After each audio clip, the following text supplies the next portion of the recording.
Hi everyone, I'm Mike Witt with Kontek Industries, and here's another Minute with Kontek. Our main topic today is going to be about force protection, understanding what is force protection and how it applies to various industries, and a few of the key elements that surround force protection.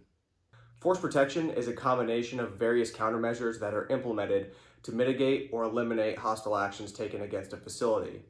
This multi-layered approach provides safety and security for various critical assets and personnel aboard a particular installation. Most of us equate it to military. However, it applies to a variety of industries, from commercial nuclear to Department of Energy to the State Department.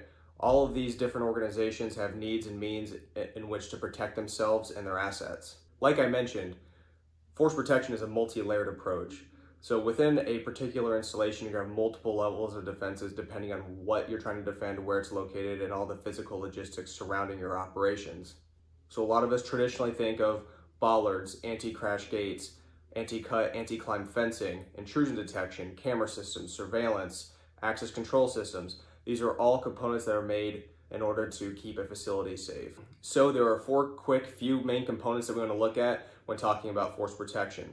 We have deter, detect, delay, and defend or deny.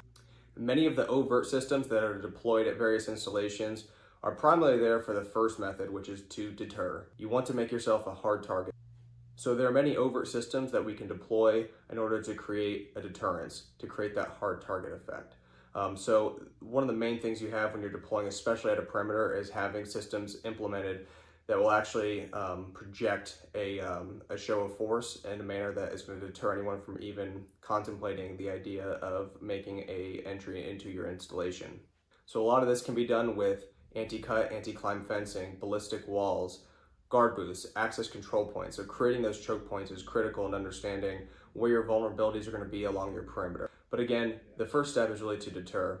Now, along your perimeter, you're going to have a lot of detection systems, whether it be intrusion detection, seismic, camera surveillance. There's a whole bunch of tools out there that can help you out with the second method, which is to detect. So beyond deterrence, once they get to your fence line or to your perimeter, you want to be able to immediately detect them and have as much standoff as possible in order to give you that ability to react. Early detection is important, but also having an understanding of what systems are out there, and one of the biggest things we come across obviously is false alarms. So we want to implement and deploy systems that have the least amount of false alarms, but also give the earliest detection possible to give you that time to react.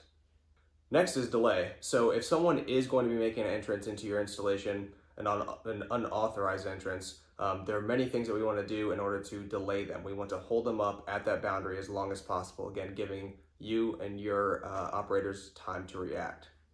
Now, there are many means to delay an individual into getting into your facility. Depending on your scenario, depending on the topographical layout of your installation, there can be a few methods in which to delay someone from gaining physical entrance, whether it's explosive breaching, mechanical breaching, digging, climbing. There are many tools out there, to create that delay, that standoff, and having multiple layers to your perimeter is ultimately what's going to allow you time to react to a intrusion. So the last component is defend. So if someone does breach your perimeter and is making entrance into your facility, you have to have the systems and tools in place to be able to defend whatever assets and personnel you're defending. Now, there are many means to do that. You can have dedicated fighting positions. You can have dedicated weapons ports. You can have a whole host of tools to protect you from ballistic and blast threats. So definitely do your research.